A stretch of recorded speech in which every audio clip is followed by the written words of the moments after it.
So you're probably wondering about the ending of Attack on Titan. What happened, what it all means, and where it leaves us after this wild ride.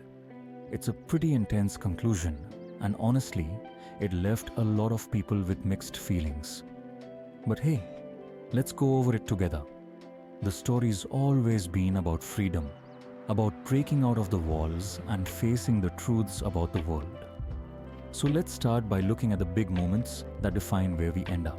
Now, by the time we reach the final chapters, Eren Jaeger, our main guy, has pretty much gone full villain in the eyes of many. He's not the same person we met at the start of the series. This isn't just about fighting titans anymore.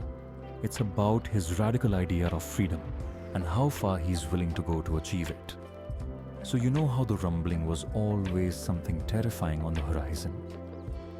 Well, it happens. Eren activates it. The rumbling is essentially Eren's way of using the power of the founding titan to start a catastrophic event where countless colossal titans march across the world, destroying everything in their path. Why? Because in Eren's mind, this is the only way to guarantee that Paradise Island will be left alone. He believes that if the rest of the world sees the sheer power of the rumbling, they'll stop attacking Paradise. And, in a twisted way, it's also his way of securing freedom for his people. He's tired of being trapped in an endless cycle of violence. But here's the thing. It's not just the people of Paradise that he's endangering. He's willing to destroy the entire world. The lives of everyone outside the island, innocent people who don't have anything to do with his fight, are just collateral damage in his plan.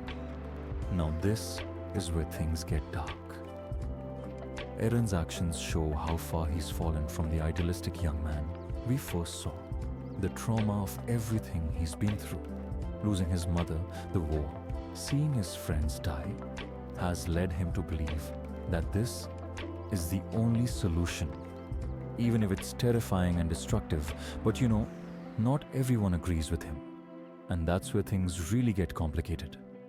We've got the people who were once his closest allies, Mikasa, Armin, John, Connie, Levi, and the rest, who can't sit by and let him destroy the world. Mikasa especially is in this impossible position. She's Eren's oldest friend. She loves him, no question about it. But even she knows that what he's doing is wrong. She struggles with her feelings for him, torn between her loyalty to him and her understanding that the world can't just burn because of his trauma. Armin, on the other hand, has become a key voice of reason. As the holder of the colossal titan, he represents the hope of peace between the Eldians and the rest of the world. Armin doesn't want more bloodshed.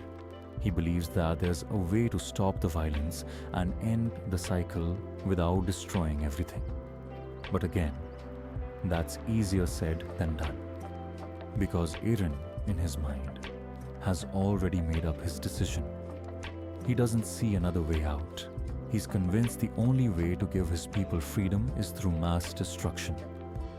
So this all builds up to the final battle. The whole gang, along with some former enemies, like Reiner and Annie, come together to stop Eren.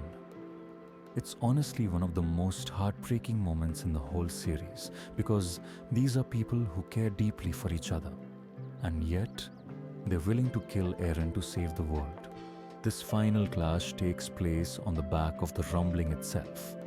They're not just fighting Eren's massive army, but they're also fighting a man who, on some level, they all understand. They know that Eren's actions come from a place of pain, but they also know that the world will never survive if they let him complete his mission.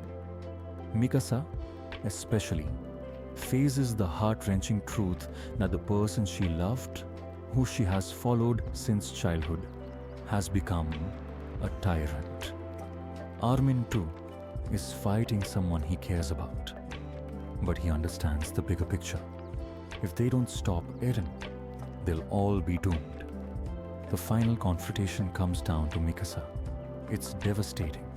But ultimately, she's the one who ends Eren's life. She has to do it to stop the rumbling. She has to kill the man she loves in order to save the world from destruction. It's tragic. There's no other way to describe it.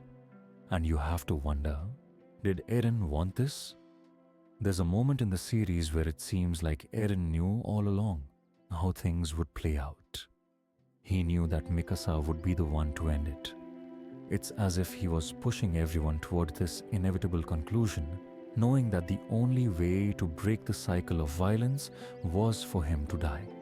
It's heartbreaking, but it's also the ultimate sacrifice. Eren's death ends the rumbling, but it doesn't fix everything.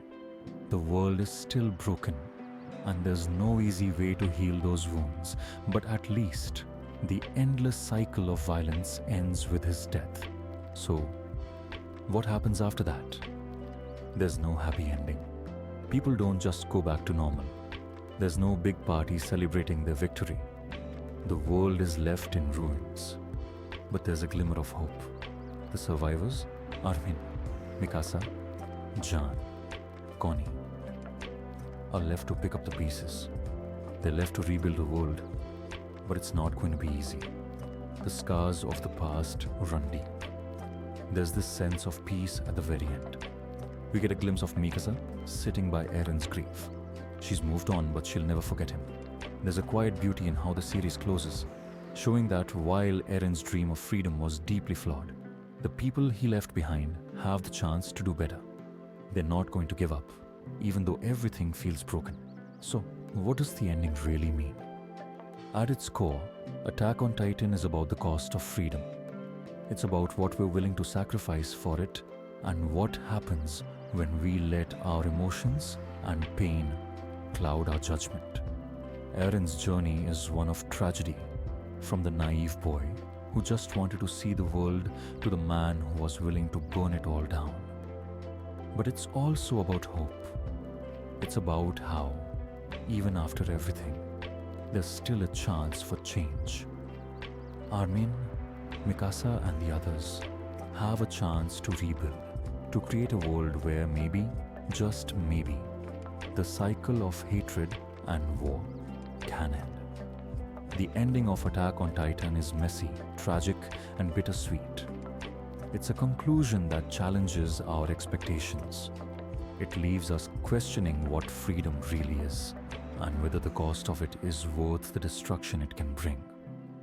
But at the same time, it gives us a faint glimmer of hope that after all this chaos, there might still be a chance for something better. And that's really what's at the heart of Attack on Titan, the struggle for freedom and the toll it takes on those who fight for it.